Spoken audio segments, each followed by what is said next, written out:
Just like witches at black masses, in the fields of bodies burning, the war machine keeps turning.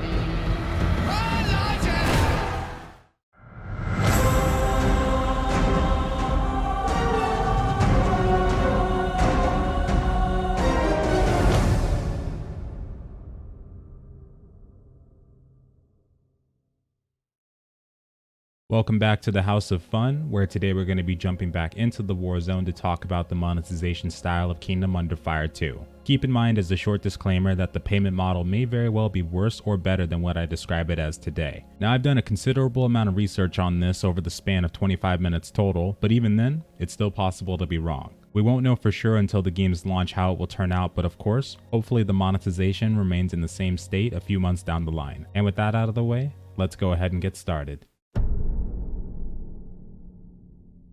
For Kingdom Under Fire 2, as you probably know, the game is being sold under the buy-to-play model. The reason most games tend to do this is to avoid having to go pay to win, or with the heavily stacked cash shop on free-to-play. In my opinion, I do believe this is one of the better options if you can't find a good way to monetize free-to-play, but there are cases where free-to-play can still work well, Warframe and Path of Exile being good examples. And more recently, when we joined up as a part of the testing phase in Thailand for Ascent Infinite Realm, they incorporated a sort of season pass where you could pay for a whole 60 days of rewards to be earned in game as you progress through the premium pass while still having access to the free one's rewards. And I really hope more games adapt it, including Kingdom Under Fire 2, if or when it goes free to play. For Kingdom, the payment model is one that has always had a bit of controversy around it. A lot had assumed that the game just shut down due to pay to win, but in reality when you actually go digging for the information, there isn't a whole lot of concrete information as to why it happened, or that people have said that the devs stated that these were just temporary testing phases in these other regions. But when you do look at that part, it does make a little bit of sense. Through easily accessible public information, you can find that in 2011 originally there was a closed beta test conducted for the game, but it wasn't until November of 2013 when they actually started talking about a release for the game in Korea that there was any mention of an open beta. At the event called G-Star, they had announced that their game was going to suffer a delay due to a large amount of their team being lost, and the new date was to be May 22nd, 2014. But this was only for an open beta. The game had never fully released in Korea after being taken down in 2017, and that very same year Russia's server ended up being announced under a closed beta testing phase, which also ended up being taken down earlier this year but had also been classified as a temporary test. Keeping this in mind, this game has never been fully released anywhere before this global release coming up, and what we do have to go off for how the monetization used to be is the clients that are much older.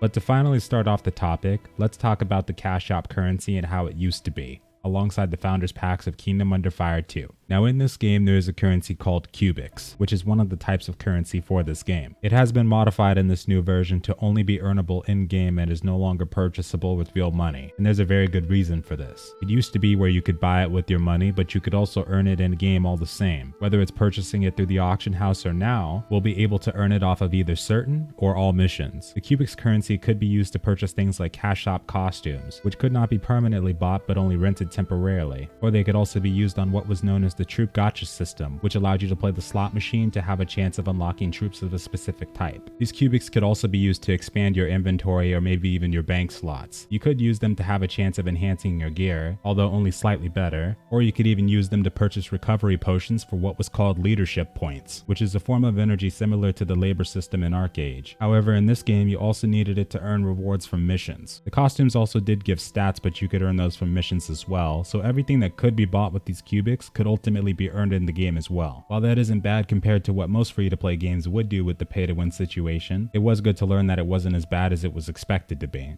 With the new changes to this version, they've stated that we have a purely cosmetic cash shop, with cubics only being earnable in the game. On top of the game being buy-to-play, that should hopefully be enough to keep the game going if it works out. Now for the Founders Packs. You may have noticed at first glance that these do contain cubics, which although cannot be purchased in-game, it'd be dishonest to say that these won't give you some sort of advantage over fresh players coming in. Now the good part is we're all starting with cubics if we pre-order, so no matter what, we really can't say much on that matter. If you're coming in after the launch and the launch packs do not have cubics, this will be a different story for you. And it all mainly depends on what we can still use these on. Something I haven't been able to find out is if the inventory expansions, bank expansions, and especially that enhancement system is still a thing. Expansions I'm a bit indifferent with. I tend to not really care about inventory and bank expansions unless we're playing a game like Black Desert, which we're luckily not. A game like that where you're out at the grind spot for hours and hours and have to rely on that sort of thing, alongside pets and weight limit to be top efficiency. I think that game basically put people on red alert when it comes to this type of feature. But don't worry, because with Kingdom's content, your only option shouldn't be to just sit at a grind fest like Sauce Ends trying to grind out your level for 2 weeks. Instead, we should have things like Battlefield PvP, 1v1 dueling, 8-man and hopefully 16-man raids, etc. In the first package, it's pretty simple. Full version of the game, 1 exclusive costume, 3 troop coupons, 5 troop revivals, 1 rare troop, 1,000 cubics currency, and a silver booster. The rewards to take a look at specifically are the troop coupons, revives, and troops themselves. Now, if you don't know how the troop upgrading works, basically as your troops gain experience, you're able to bring them to the next grade. They start out on a star rating, and as they progress, they can go from star to star, and finally, they can upgrade the entire troop tree. So in this pack, you get 1 rare troop, which will classify as blue. These troops are fairly decent, but with a great troop and some strategy, you could certainly take a troop like this out without much trouble. Hopefully. Keep in mind that all of these troops will not be that powerful at all versus us starting off. Heroes are an incredible threat on the battlefield, which will make it important to focus down the right troops and people to secure victory. Now with the higher packs, we'll also get heroic troops, which will probably save you a bit of grinding, but with the new changes they've made to these units, we don't know how much stronger they'll be than the baseline. Either way though, I would expect a bit of an advantage being given to these players that own these troops. The most minor one is probably going to be the troop revival, although in the later packs you do get many more of these. These will allow you to restore your units to keep them fighting. I would imagine though that nobody would use these in story mode unless there was no other option, but this will probably mean for the first few weeks you'll see a lot of people bringing their troops back to life and will have to kill their units twice. This one seems like it'll be more of a minor annoyance in game as opposed to advantage. However, one thing to wonder is if these will be usable during guild wars. That's where I would personally use mine, given the chance.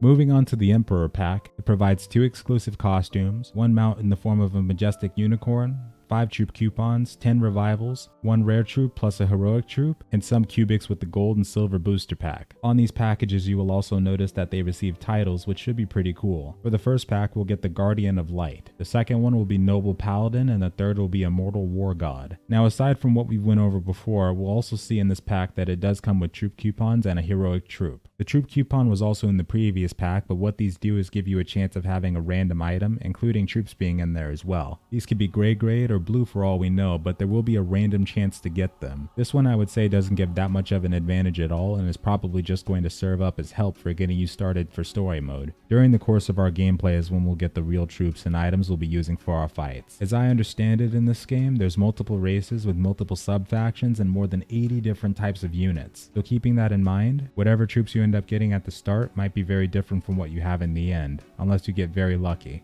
On the last pack, we have the one titled War God, and probably the craziest. We have 10 troop coupons, 20 troop revivals, 2 rare troops, 1 heroic, the experienced paladin unit, troop XP book, 30 heroic improvement stones with 30 faction improvement stones, 5,000 cubics, a year's worth of that silver and gold booster pack, 150 resurrection tickets unlike the previous packages, and finally, the heroic royal wizard troop. So on this one, just to break it down from bottom to top, we have the heroic royal wizard troop. Now you may have noticed that this pack also comes with the Paladin, and other packages did have troops included in them. This is a good thing to note because firstly, the Paladin troop is said to be capable of resurrecting your troops, just like those revivals will be able to. And of course that is going to be very, very good to have on the battlefield. However, of course like the Royal Wizard, if you leave them exposed or they get rushed, that Paladin is probably going down in the same fashion. You see, the Royal Wizards were a subject of controversy in the early stages of the game, mainly because they could get so powerful to the point of being able to one-shot a full unit of troops on the other side. However, when the mages were met with feedback, the response was that they provided a healthy challenge to the game because it inspired people to try and outflank them, which is very possible by both your hero unit and your troops. Case in point,